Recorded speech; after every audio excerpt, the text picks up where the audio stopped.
Cerita dibuka di planet Mars dengan narasi yang disampaikan Dr. Manhattan, di mana dia menjatuhkan gambar fotonya bersama Jenny Slater di tanah Mars dan kemudian mengambilnya kembali. Teringat kilas balik di masa lalunya bersama wanita yang ada di dalam foto itu. Di saat itu dia berada di pangkalan Gila Flats yang sedang melakukan penelitiannya bersama Jenny Slater. Sekarang dia berada di Mars, tapi dulu di bulan Juli 1959 dia berada di New Jersey dan mengabadikan untuk berfoto dengan sosok wanita yang ada di foto itu yang sedang mengambil makanan popcorn. Mengenang masa lalunya bersama mantan kekasihnya itu, namun sekarang dia sudah letih dan menjatuhkan kembali foto di tanah planet Mars dan pergi berjalan meninggalkan foto itu. Dia pun mengingat kembali masa lalunya pada saat itu tanggal 7 Agustus 1945.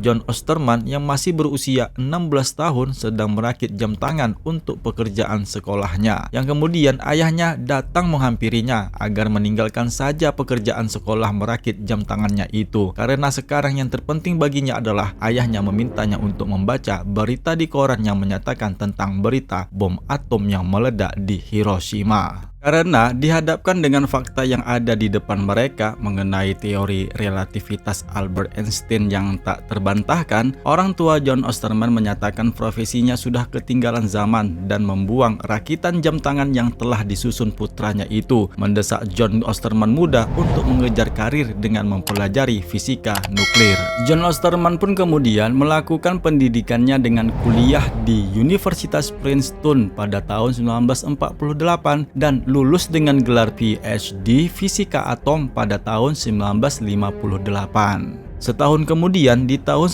1959, John Osterman diterima bekerja di Gila Flats, sebuah fasilitas pengujian fisika partikel milik pemerintahan di Arizona, di mana eksperimen yang dilakukan adalah mengenai bidang intrinsik objek fisika. Di tempat kerjanya itulah dia pertama kali bertemu Profesor Milton Glass, seorang ilmuwan yang sudah tua yang suka menghisap cerutu, memperkenalkan Wally Weaver kepadanya untuk memperkenalkan kembali lokasi pekerjaan di pangkalan. Di sana juga dia bertemu seorang wanita, Jenny Slater, yang nantinya itu akan menjadi kekasihnya. Pada saat perkenalannya dengan Jenny Slater, wanita itu memberitahunya bahwa John Osterman menggantikan posisi Hank Meadows yang telah meninggal karena penyakit tumor yang dihidapnya. Perkenalan mereka membuat Jenny menawarinya segelas minuman, dan di saat mengambil gelas minuman, jari jemari mereka bersentuhan. Sejak saat itu mereka semakin akrab, dan ketika mereka berdua melakukan perjalanan ke New Jersey, John Osterman dan Jenny Slater mengunjungi taman hiburan. Di sana, merek jam tangannya si Jenny Slater rusak dan tanpa sengaja telah diinjak oleh seorang pria yang badannya gemuk. John Osterman pun akhirnya memutuskan agar dirinya saja yang akan memperbaiki jam tangan tersebut, yang dimana juga dimaksudkan untuk menyempurnakan hubungannya dengan Jenny Slater. 1 bulan kemudian, pada bulan Agustus, tidak lama setelah ulang tahunnya yang ke-30,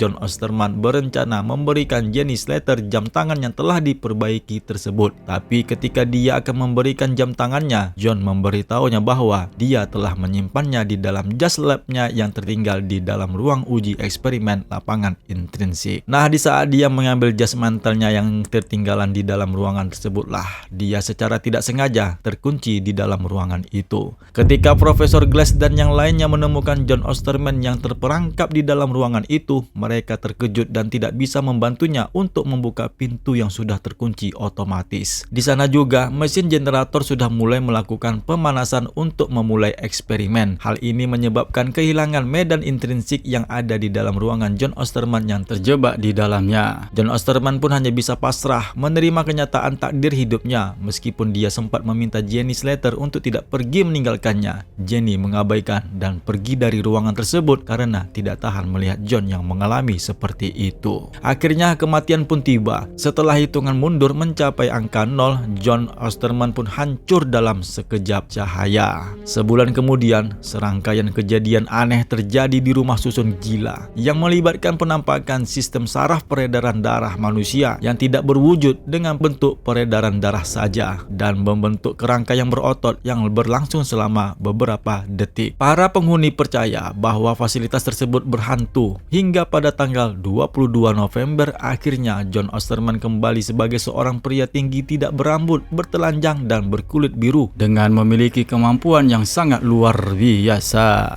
Kehadirannya tepat di depan Jenny Slater dan Willie Weaver, yang akhirnya John Osterman pun kembali ke hidupannya bersama Jenny. Nah, di saat perayaan Natal tahun 1959, Jenny Slater mulai meragukan sosok John Osterman yang sekarang memiliki kekuatan yang setara dengan Tuhan. Menurut John Osterman sendiri, dia masih sepertinya yang dulu, seorang pria yang menginginkan kecintaan Jenny Slater. Setahun kemudian, pada bulan Februari 1960, pemerintah Amerika Serikat merekrut John Osterman sebagai aset militer mereka dan menggembar-gemborkan di hadapan publik sebagai sosok Dr. Manhattan, ya pahlawan super pertama yang ada di dunia. Dia juga diberikan kostum yang menurutnya tidak sesuai dengan seleranya. Dia melepaskan topeng dan memberikan label simbol atom hidrogen di keningnya sebagai lambang untuk dirinya. Yang kesederhanaannya, dia menyatakan sebagai sesuatu yang membangkitkan rasa hormatnya. Karena oleh sebab itu, dia tanpa rasa sakit membakar bekas itu di dahinya. Meski dianggap sebagai senjata terhebat Amerika,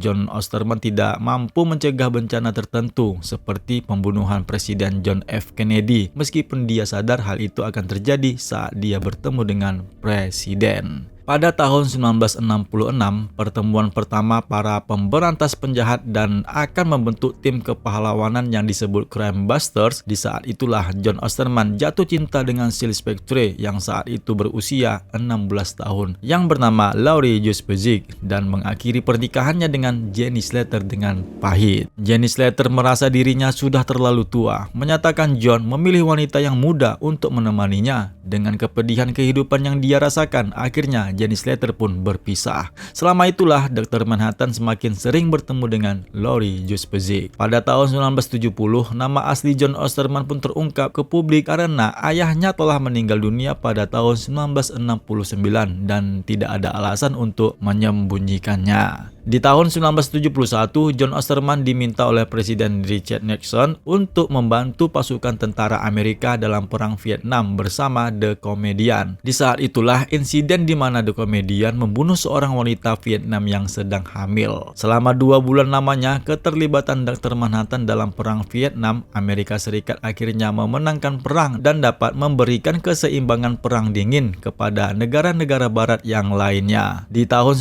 1975, Presiden Nixon mengusulkan amandemen konstitusi baru yang dimana memungkinkan presiden untuk memperpanjang masa jabatannya sebagai presiden seumur hidup. Dan di tengah semua masalah ini, Adrian Veidt secara terbuka mengungkapkan identitasnya sebagai Ozymandias dan mengumumkan pengunduran dirinya dari pahlawan berkostum yang disebut Watchman. Adrian Veidt mengundang John Osterman dan Laurie Juspezig untuk mengunjungi retreatnya di Antartika, yaitu Karnak. Nah, di sanalah mereka diperkenalkan binatang peliharaannya Ozymandias yang disebut Bubastis, yang merupakan seekor lynx yang bermutasi dari hasil percobaan genetik. Selama percakapan antara Veidt dan John Osterman, dunia telah berubah secara radikal sejak 15 tahun terakhir dari fisika kuantum ke transportasi, semuanya berkat Dr. Manhattan. Dr. Manhattan melihat pandangan matanya Ozymandias dan tahu apa yang sebenarnya yang dipikirkannya. Pelayannya pun membawakan makanan khas dari Indonesia dan berbicara tentang rencana bisnisnya. Ketika ada kerusuhan pemogokan polisi di tahun 1977, Dr. Manhattan dan Sil Spectre generasi yang kedua menangani kerusuhan di depan gedung Washington DC, yang akhirnya kedua pasangan pahlawan tersebut membubarkan para pendemo yang mulai rusuh,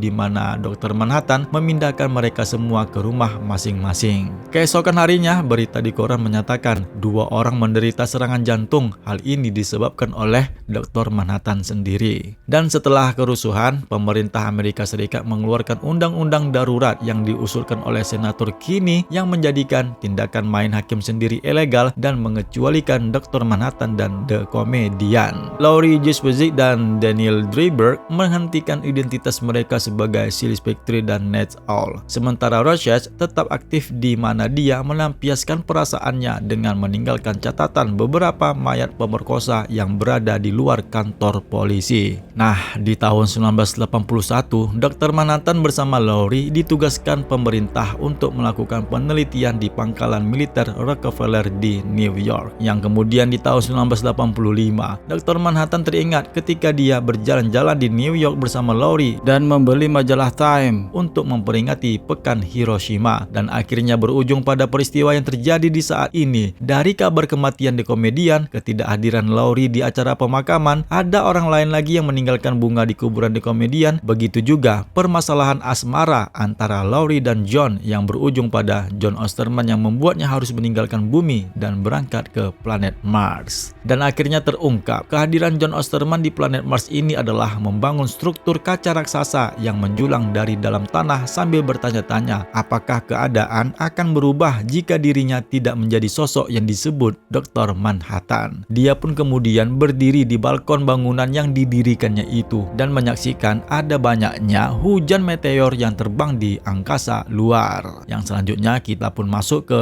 cerita yang kedua, Dr. Manhattan Superpowers and Superpowers. Catatan di buku ini tertuang dalam 4 halaman dalam buku yang berjudul Dr. Manhattan Superpowers and the Superpowers yang ditulis oleh Profesor Milton Glass yang merupakan direktur Gila Flats dan sponsor utama dari Dr. Manhattan, di mana buku ini membahas semua keraguannya terhadap Dr. Manhattan. Profesor Glass menghilangkan mitos bahwa dialah yang memunculkan ungkapan populer Superman itu ada dan dia adalah orang Amerika yang menggambarkan sosok Manhattan dalam penampilan publiknya di media Amerika. Dia malah melontarkan kutipan yang lebih ekstrim lagi, Tuhan itu ada dan dia adalah orang Amerika. Glass pun menyatakan bahwa Manhattan yang seperti dewa terbukti berharga sebagai pion bagi Amerika Serikat, di mana kekuatannya akan memungkinkan dia mempertahankan negara dari pembalasan Soviet dengan mudah dan memaksa Soviet untuk tidak pernah mengambil risiko konflik global skala penuh. Meskipun kehadiran Dr. Manhattan telah mengekang petualangan Soviet, hal ini tidak berarti perdamaian global tetap memperburuk perang dingin. Dalam kata-kata Profesor Glass, dia tidak percaya Dr. Manhattan akan mengakhiri perang. Justru Dr. Manhattan lah yang akan mengakhiri dunia. Untuk memahami pola pikir Uni Soviet, Glass pun melihat kontribusi Rusia yang sangat merugikan dalam Perang Dunia Kedua dan menyimpulkan bahwa Soviet akan melakukan apapun untuk melindungi negara mereka dari ancaman seperti Dr. Manhattan apapun risikonya. Hal ini didukung oleh peningkatan tajam stok nuklir Soviet dan Amerika sejak munculnya Manhattan dan membuat kemungkinan terjadinya mutually assured destruction. Sekalipun Soviet meluncurkan persenjataan nuklirnya ke Amerika, Dr. Manhattan tidak akan mampu menghentikan semuanya. Meskipun Dr. Manhattan dapat mengurangi persentase hulu ledak secara signifikan, namun jumlah hulu ledak tersebut masih cukup untuk mengakhiri kehidupan organik di belahan bumi utara. Sayangnya, pemerintahan yang dipimpin oleh Presiden Nixon tidak sependapat dengan Profesor Glass dan semakin terlena karena memiliki manusia super yang terus-menerus memajukan kepentingan Amerika tanpa hambatan. Selain mempengaruhi pengertian internasional, Dr. Manhattan juga telah mengubah pengertian dalam negeri, di mana dia menyumbangkan teknologi canggih seperti mobil listrik dan kapal udara yang bersih dan ekonomis. Dengan demikian, budaya manusia telah berubah untuk mengakomodasi Dr. Manhattan. Tulisannya pun berakhir di saat Profesor Glass menyimpulkan bahwa kita semua hidup dalam bayang-bayang Manhattan.